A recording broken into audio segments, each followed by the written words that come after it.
Hey everybody, happy March Madness. I am sure you have seen the headlines all over the news on every channel about the NAR settlement. NAR stands for National Association of Realtors, and there has been a big lawsuit over the transparency of commissions and how they've been paid and how things have basically been done handling commissions in the past. And so with that, they have come up to an agreement or settlement regarding this, and it has brought on a couple of changes in the industry that we as realtors, I'm still working through it. I'm trying to get as much education as possible, but thought I would hop on here and just do a quick explanation and rundown of my take on things and how that is going to affect you as a seller and as a buyer. So two things, two of the big changes. Number one, commissions can no longer be listed on the MLS as a percentage to the buyer's agent. And so it's now not going to be known if a seller is willing to pay a commission to the buyer's agent, as it's called a co-op fee. Are they willing to compensate so those agents can work together to get the transaction closed?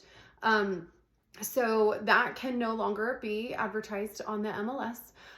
The second change is that now buyers, before you go look at a property, you now must enter into an agreement with the realtor that shows you the property as in a buyer's agreement ahead of time, which is going to list out how compensation fees are paid, or success fees or commissions. That's kind of all the same term, but how that gets paid will be part of that upfront conversation. So I want to break it down a little bit on each of those topics and how it will affect you. So with commissions not being listed on, or a co-op fee listed on the MLS, it doesn't say sellers, it doesn't say commissions are going away. It doesn't say that sellers cannot compensate buyers, agents, or a co-op fee. What it's saying is it can't be advertised. And so that's still ambiguous and up in the air. Sellers, you've always had the opportunity to choose whether or not you were going to pay that commission, but now it's just a little more ambiguous, and there's pros and cons. So sellers, if you choose not to pay, say, hey, I'm going to pay my listing agent X amount of dollars or X percent to list and sell the house, that's great. You can choose to say, hey, I'm going to pay 0% or $1,000. I'm going to pay 0% to any buyer's agent that brings a buyer. You can do that. You absolutely can do that. I just want to educate you on a little bit of the pros and cons. So pros of that, you could potentially save some money, right? We know real estate, it can be an expensive transaction, and commissions are typically one of the biggest bulk of the expenses in a transaction. So you have the right to do that.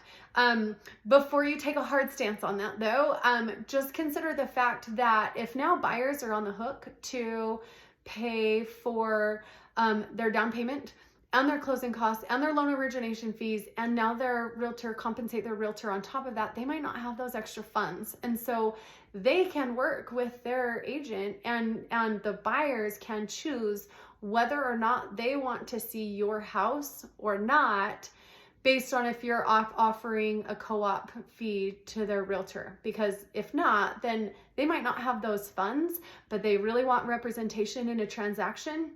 They might choose not to see your house. So my job is just to let you know the pros and cons. So pros, yes, you could potentially net more by not having to pay the co-op fee.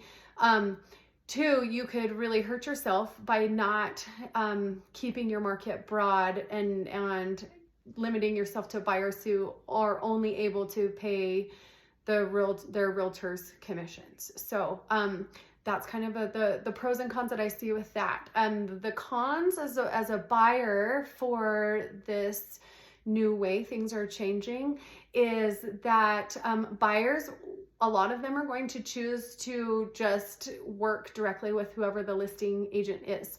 With that, in Colorado, you cannot have dual agency. So that listing agent now just has to be a neutral third party and basically a paper pusher.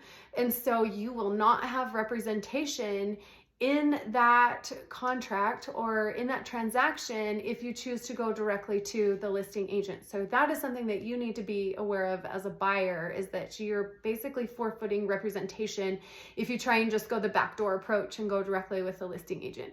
That can work with some people who just know real estate in and out and are familiar with transactions and are familiar with the liabilities and legal consequences that come with the transaction. But I would say the majority of the population just doesn't quite have that experience. So the buyers are putting themselves at risk by not having representation. Okay, so that's the rundown of the commission side of it. The other part of it is now buyers, before you go look at a property, you are now going to be required, or your realtor or agent is going to require to enter into a buyer agreement with you. The pros of that is that now these things get talked about upfront. And so you'll know, we'll have a conversation of, hey, this is my success fee. I can't work for free. As much as I would love to help people, I just can't work for free. And so I'm going to have a conversation with my clients of, hey, this is how much money I am charging to represent you and be your representation in this transaction. This is my minimum fee. One, do you have the funds available on top of your down payment, on top of your closing cost? Do you have those funds available to pay me my success fee at closing once we find you a house and are under contract?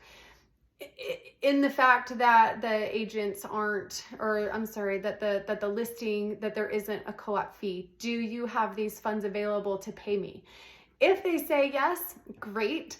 And then it takes out that mystery. We know ahead of time that one, I'll either get paid as a co-op fee, or two, I'll get paid directly from my buyers as we find a house and go under contract. If my buyers don't have that money, we'll talk about it and you still want to work with me, and there's properties out there. It might be buyers, you might be choosing which properties to see based on whether or not you have to pay the compensation success fee or not. So it might be limiting the properties that you do see, which obviously is going to affect sellers and the showings on their properties. So that's one of the ways, but we'll have these conversations ahead of time now, which haven't always taken place. So before you go look at a property, there's going to be some more vetting. You're not going to be able to just call me up and say, hey, this house just hit the market, let's go see it today. It's a whole conversation, an interview, an appointment, and really laying the foundation. So I actually think that's a good thing, is that there's more opportunity to have upfront conversations. The downside is it going to limit the properties that you're able to see?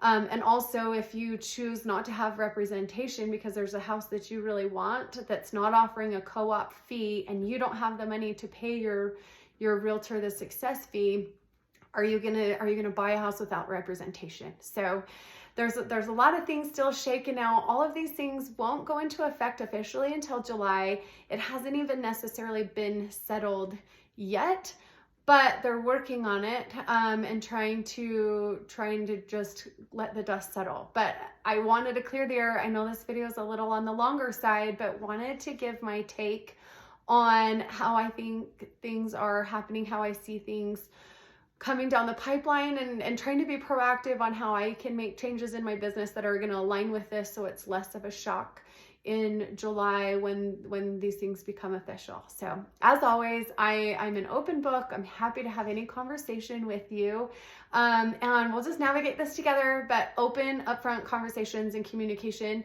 is going to be number one, and hopefully that's always the way with me, and people that choose to work with me, is just that upfront conversation and communication always works best. So as always, give me a call if you have any questions. I would love to hear from you.